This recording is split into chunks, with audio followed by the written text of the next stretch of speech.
Audience numéro 13. La création, don originel fondamental. Reprenons, dit Jean-Paul II, l'analyse du texte de la Genèse 2,25. Ils étaient nus et n'en avaient point honte. Selon ce passage, l'homme et la femme se voient eux-mêmes à travers le mystère de la création. Cette façon de se voir est une dimension intérieure de participation à la vision du Créateur lui-même. Dieu vit tout ce qu'il avait fait, et voici que c'était très bien. La nudité signifie le bien originel de la vision divine, qui rend manifeste la pure valeur de l'être humain comme homme et comme femme, la pure valeur du corps et du sexe.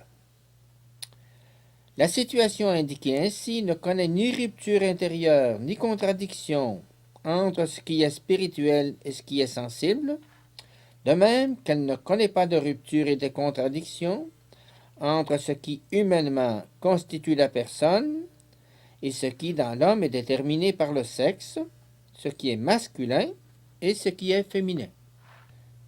Ils se voient en effet et se connaissent eux-mêmes avec toute la paix du regard intérieur qui crée précisément la paix de l'intimité des personnes.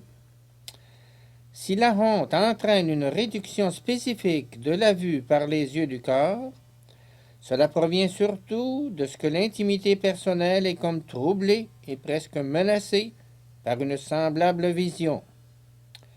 Suivant Genèse 2,25, l'homme et la femme n'avaient aucune honte, se voyant et se connaissant eux-mêmes dans toute la paix et tranquillité du regard intérieur. Ils communiquent dans toute la plénitude de l'humanité qui se manifeste en eux comme caractère complémentaire, précisément parce que masculin et féminin. En même temps, ils communiquent sur la base de cette communion des personnes dans laquelle, du fait de la féminité et de la masculinité, ils deviennent mutuellement dons de l'un à l'autre. La signification originale de la nudité correspond à cette simplicité et plénitude de vision dans laquelle la compréhension de la signification du corps naît, pour ainsi dire, du cœur même de leur communion. Nous l'appellerons conjugale. L'image de Dieu. Ce concept contient en soi la racine même de la vérité sur l'homme, révélée par cette origine dont le Christ, dans son entretien avec les pharisiens, se réclame. L'être humain que Dieu a créé homme et femme porte dès l'origine l'image divine imprimée dans son corps. Homme et femme, cela constitue comme deux manières diverses pour l'humain d'être corps dans l'unité de cette image. Il convient maintenant de revenir à ces paroles fondamentales dont le Christ s'est servi, c'est-à-dire au mot créa, au sujet créateur, introduisant une nouvelle dimension, l'herméneutique du don. La dimension du don décide de la vérité essentielle et de la profondeur de signification de l'originelle solitude, unité, nudité. Créa. Dieu se révèle surtout comme créateur. Le créateur est celui qui appelle à l'existence hors du néant, parce qu'il est amour.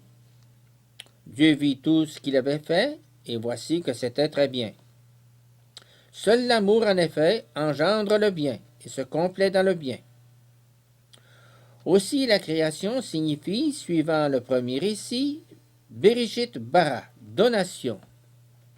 Une donation fondamentale, radicale, c'est-à-dire une donation dont le don jaillit précisément du néant.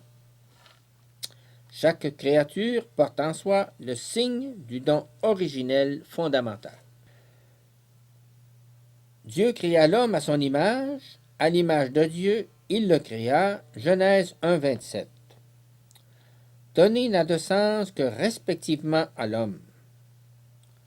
Le monde visible a été créé pour lui.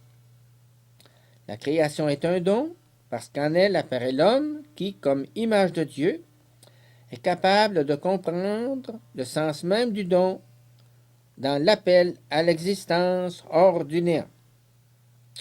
L'origine. L'homme y apparaît comme créé, c'est-à-dire comme celui qui a reçu, au milieu du monde, l'autre être humain en don.